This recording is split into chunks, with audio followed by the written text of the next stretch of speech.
እስከያዝነው የጎርጎሮሳውያን 2021 ዓመት መጨረሻ በሰሜን ኢትዮጵያ ባለው ጦርነት ምክንያት ሰለባ ለሆኑ 8 ሚሊዮን ዜጎች ሰብአዊ ድጋፍ ለማድረስ ማቀዱን የተባበሩት መንግስታት የሰብአዊና አስቸኳይ እርዳታ ማስተባበሪያ አስታወቀ።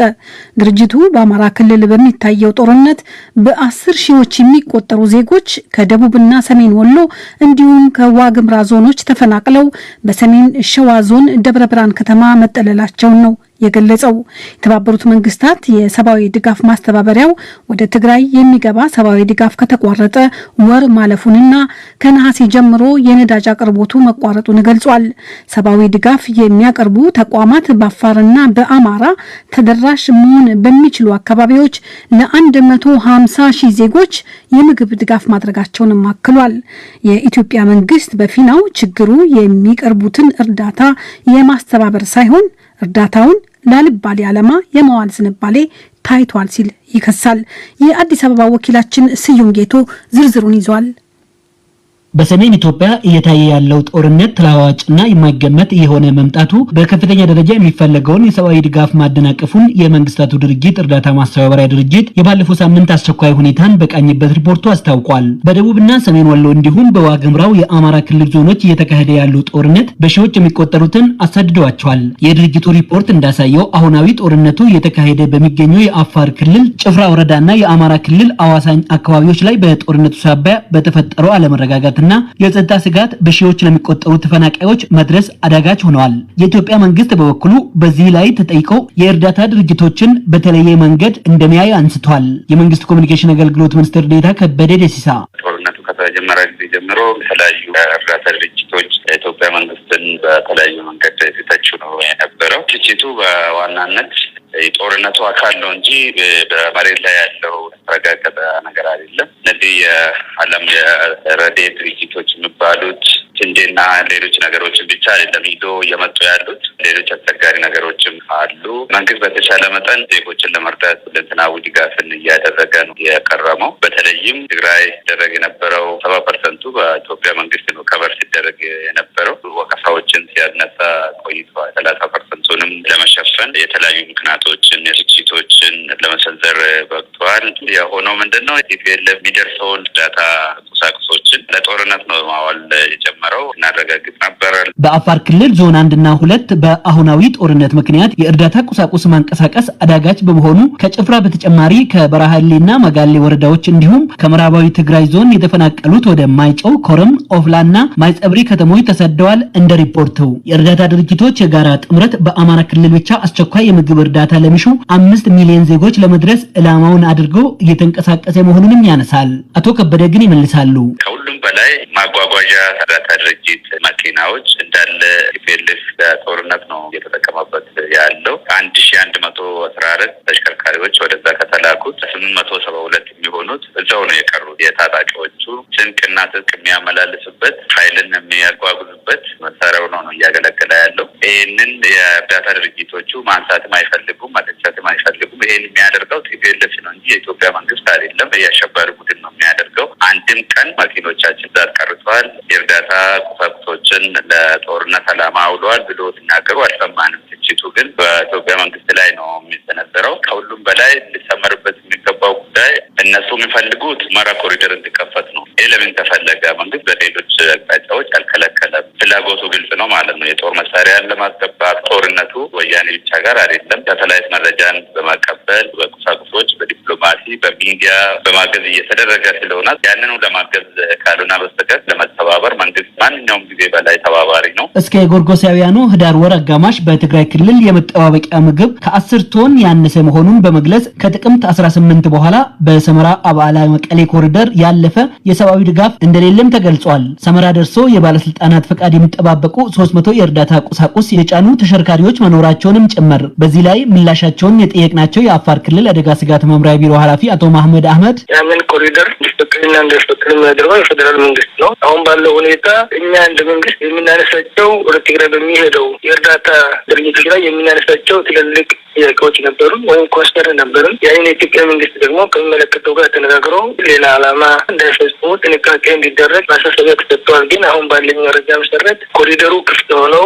አስፈላጊው ፍተሻና ቁጥጥር የተደረገ ወደ ትግራይ እንዲገባ መንግስት መፍቀዱን አረጋግጫለሁ። እዚህ ሰመራ ያለውን ደግሞ ቅድመ ሁኔታ እያመቻቸን እንገኛለን ማለት ነው። ከወርሃ ነሐሴ በኋላ ወደ ትግራይ ያልገባ ነዳጅም በመድኃኒትና በተለያዩ ክትባቶች ስርጭት ላይ አሉታዊ ጫናን አሳርፈዋልም ይላል የሰብአዊ እርዳታ ማስተባበሪያ ድርጅቱ። በዚህም በክልሉ ከ10 እስከ 15 በመቶ የሚሆኑ ህጻናትና ከ55 እስከ 72 በመቶ የሚሆኑ እርጉዝ እናቶች ለምግብ እጦት መዳረጋቸውን በመግለጽ የመንግስት ኮሚኒኬሽን አገልግሎት ሚኒስትር ዴኤታው አቶ ከበደ ዲሳ ግን እርዳታው ተጎጂዎችን እኩል ተደራሽ ለማድረግ ጥረት የሌለው ሲሉ ተችተውታል። አማራ ክልል እርዳታ የሚያስፈልጋቸው ወደ 2 ሚሊዮን ዜጎች አሉ። በአፋር ክልልም ግማሽ ሚሊዮን አካባቢ የሚሆኑ እርዳታ የሚፈልጉ ዜጎች አሉ። ማርም በጊዜ ያሰበሰቡ ወገኖች አሉ። በአማራ ክልል በተለይ በ5 ዞኖች ብዙ ችግሮች እያሉ ህጻናት እየተራቡ የሚፈለገው ግን ወደ 1 አካባቢ ነው። ይሄ ደግሞ ተገቢም አይደለም። የአካባቢውን ድጋፍ ልታደርጉ ከሆነ አድርጉ የሚል ነው መንግስት እያቀረበ ያለው። ለዶይቼ ቬለ ዘገባ ስዩም ጌቱ ነኝ ከአዲስ አበባ።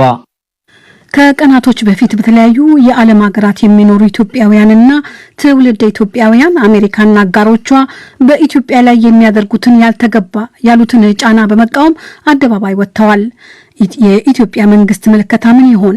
የአዲስ አበባ ወኪላችን ሰለሞን ሙጬ ጠይቋል። የሚያሳየው እንግዲህ ኢትዮጵያ ምን ያህል ለሀገሩ ህልውና ለወገኖቹ ድጋፍ ለመቆም እንደተነሳሳ ነው የሚያሳየው። ቁጥራቸው በርካታ ተብሎ ሊገለጽ የሚችሉ ኢትዮጵያውያንና ትውልደ ኢትዮጵያውያን እንዲሁም የጎረቤት ሀገር ኤርትራ ዜጎች ከእሁድ ዕለት ጀምሮ በአሜሪካና ካናዳ በአውሮፓና በአፍሪካ ውስጥ በሚገኙ 27 ትልልቅ ከተሞች ውስጥ ሰንደቅ ዓላማቸውን ከፍ አድርገው የተለያዩ መልእክቶችን ይዘው አንድም ከሀገራቸው ጎን መሆናቸውን፣ በሌላ በኩል የምዕራቡ ዓለም መንግስታት በኢትዮጵያ ላይ ያደረሱት ነው ያሉትን ያልተገባ ጫና በመቃወም ትዕይንተ ህዝብና ሰልፍ አድርገዋል። መንግስት ይህንን በውጭ የሚኖሩትን ዜጎች ተግባር የዲፕሎማሲ ስራችን አጋዥ ትልቅ አቅም ብሎታል። የውጭ ጉዳይ ሚኒስቴር ቃል አቀባይ አምባሳደር ዲና ሙፍቲን ስለዚህ ጉዳይ የመንግስትና አተያይ ጠይቀናቸዋል። ኢትዮጵያዊና ትውልደ ኢትዮጵያዊ በውጭ የኢትዮጵያን ጥቅም በማራመድ ረገድ በውጭ ኤምባሲዎች እና ቆንስላ ጽሕፈት ቤቶቻችን የሚያደርጉትንም ስራ የሚደግፍ ነው፣ የሚያግዝ ነው። በተቻለ መጠን ይሄ አሁን በሀገር ቤት ደረጃ ያለው ስሜት የምልዓተ ህዝቡ ያጠቃላይ የብዙሃኑ ኢትዮጵያዊ ስሜት መሆኑን የውጭ መንግስታትም እንዲረዱት ያደርጋል። ሁለተኛ ነገር የኢትዮጵያን ህልውና፣ የኢትዮጵያን ሉዓላዊነት፣ የኢትዮጵያን ነጻነት ይሄ ያለው ዜጋ በውስጥም በውጭም በቀላሉ አሳልፈው ለመስጠት ዝግጁ እንዳልሆነና እስከመጨረሻውም ወገኖቹን ለመደገፍ ሀገሩን ለመደገፍ መነሳሳቱን ያሳያል። ይህ በእውነቱ ትልቅ የዲፕሎማሲ ስኬትም ነው ማለት ይቻላል። በውጭው የመንግስት ኮሚኒኬሽን አገልግሎት ሚኒስትር ዴኤታ ሰላማዊት ካሳ የሰልፉ ተሳታፊዎች ኢትዮጵያ ውስጥ የህልውና ዘመቻ እየተደረገ ያለው ሀገርን ለማስቀጠል መሆኑን መመልከቱንና መግባባት ላይ የመደረሱ ማሳያ ነው ብለዋል። አምባሳደር ዲና ደግሞ በዚሁ ትዕይንት ላይ የሌላ ሀገር ዜጎች የመሳተፋቸው ምክንያት ያሉትን ገልጸዋል። ለአፍሪካ ነጻነት እንደቀደምት ነጻ ሀገር ብዙ አስተዋጽኦ ያደረገች ሀገር ናት። ብዙ ውለታ አለባቸው ብዙዎቹ አፍሪካ ሀገሮች። የኢትዮጵያን መነካት እንደራሳቸው መነካት የማየቱ ስሜት እየጠነከረ እየሰፋ የሚሄድበትም ፍንጭ እንዳለ ነው የሚያሳየው። ለዚህ ነው የጎረቤት ሀገሮች የኬንያ፣ ሶማሊያ፣ ሌሎችም ዜጎች ይህን ጉዳይ የኢትዮጵያ ጉዳይ ብቻ ሳይሆን የአፍሪካም ጉዳይ መልክና ይዘት እየሰጡት መሆኑን በደንብ ያሳያል። ይሄ የኢትዮጵያን ታሪካዊ ቁመና ያሳያል። ኢትዮጵያ ለአፍሪካ ነጻነት ባለውለታ ናት። ለአፍሪካ ነጻነት፣ ለአፍሪካ ሰላም፣ ለአፍሪካ መረጋጋት ሚና የምትጫወት ናት። በዚህም ረገድ የሌሎች አፍሪካውያንም ይህንን ስሜት ማንጸባረቃቸውን ነው የሚያሳየው እና ይህ ጥልቀት እያገኘ እየሰፋ ሌሎችም አፍሪካ ሀገሮች ጋር ይህ ጉዳይ የራሳቸው አጀንዳ እየሆነ የመሄዱ ነገር የማይቀር ነው የሚመስለው። እንዲህ ያለው በአንድ በኩል የድጋፍ በሌላ በኩል የተቃውሞ ሰልፎቹ የተደረጉባቸው አገሮችንና የኢትዮጵያን የዲፕሎማሲ ግንኙነት ያሻክር ይሆን ብለንም አምባሳደር ዲና ሙፍቲን ጠይቀናቸዋል። ኢትዮጵያ ላይ ጫና ለማሳረፍ የሚንቀሳቀሱ ወገኖች አቋማቸውን፣ ፖሊሲያቸውን እንደገና እንዲመረምሩት ያደርጋል። እየተጣሉት ያሉት ከኢትዮጵያ መንግስት ብቻ አይደለም፣ ከኢትዮጵያ ሕዝብ ጋር ነው። የኢትዮጵያ ሕዝብ እየነገራቸው ያለው መንግስት አትመርጥልኝ፣ እኔ መርጫለሁ፣ የራሴ መንግስት አለኝ ነው እያላቸው ያለው። ይህንን መልዕክት ሊይዙ ይገባል። ከዛም አልፎ አሁን ከኢትዮጵያውያን ጋር ኖሞር እያሉ እየቆሙ ካሉት የአፍሪካ ወንድሞችና እህቶቻችንም ጋር በሂደት የሚጋጩ ስለሆነ ይህን ነገር ያስተውሉታል ብለን መገመት ይቻላል። ልቦና ያለው ሀገር፣ ልቦና ያለው አመራር ይህን ነገር ያያል። ለዲደብሊው ሰለሞን ሙጬ ነኝ ከአዲስ አበባ። ጀርመን በሰሜን ኢትዮጵያ ጦርነት ምክንያት በሀገሪቱ የምታከናውነውን የልማትና የእርዳታ ትብብር እንደማታቋርጥ ገለጸች። የጀርመን የኢኮኖሚ ትብብርና የልማት ሚኒስቴር ቃል አቀባይ ዮርገን ሃርት ለዶይቼ ቬለ እንዳስታወቁት በግጭቱ መስፋፋት ምክንያት በረሃብና በድህነት ስቃይ ውስጥ የሚገኘው ሕዝብ ቁጥር በአሳዛኝ ሁኔታ በእጅጉ አሻቅቧል። የዶይቼ ቬለው ዳንኤል ፔልስ ያጠናቀረውን ዘገባ የፍራንክፈርት ወኪላችን እንዳልካቸው ፈቃደ ተርጉሞ ይዞ ቀርቧል።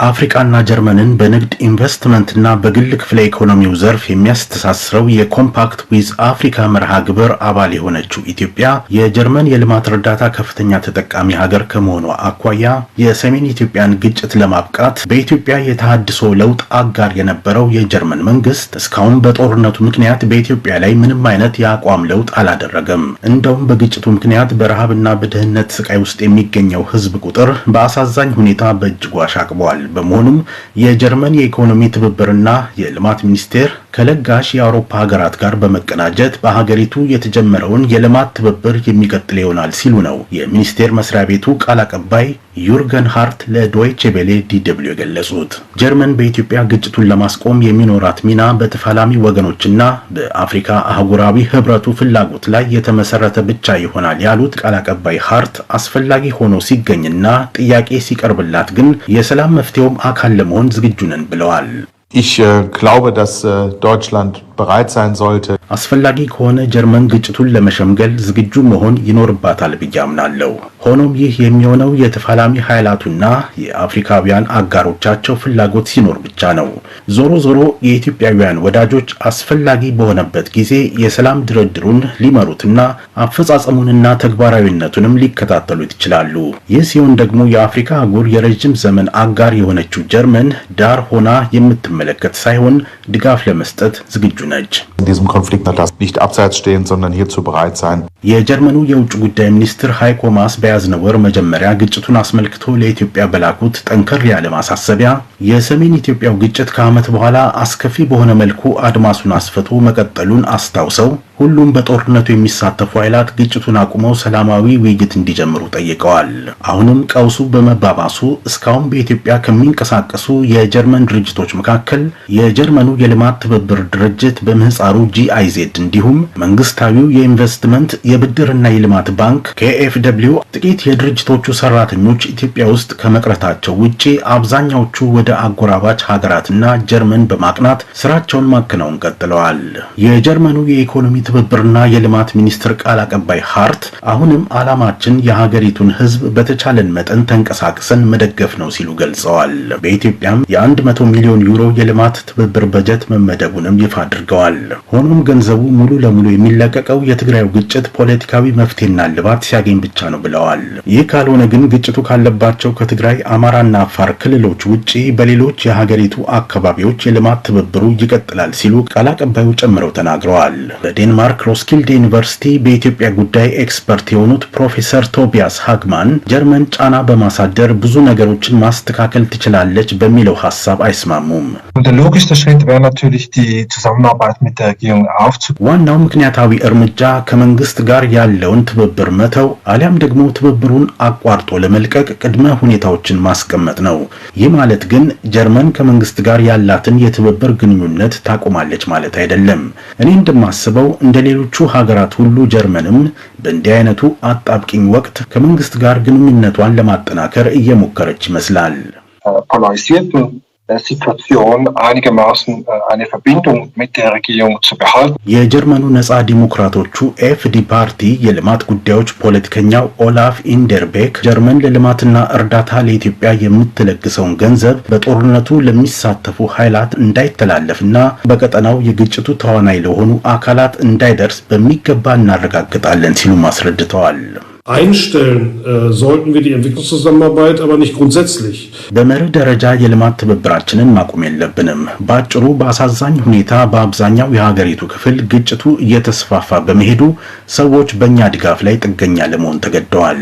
በዚህ መሃል ግን አንዳችም ገንዘብ በቀጥታ ወደ መንግስት እንዲሁም ተፋላሚ ኃይላትና በቀጠናው ግጭቱ ውስጥ እጃቸውን ያስገቡ አካላት ጋር እንዳይደርስ በሚገባ እናረጋግጣለን።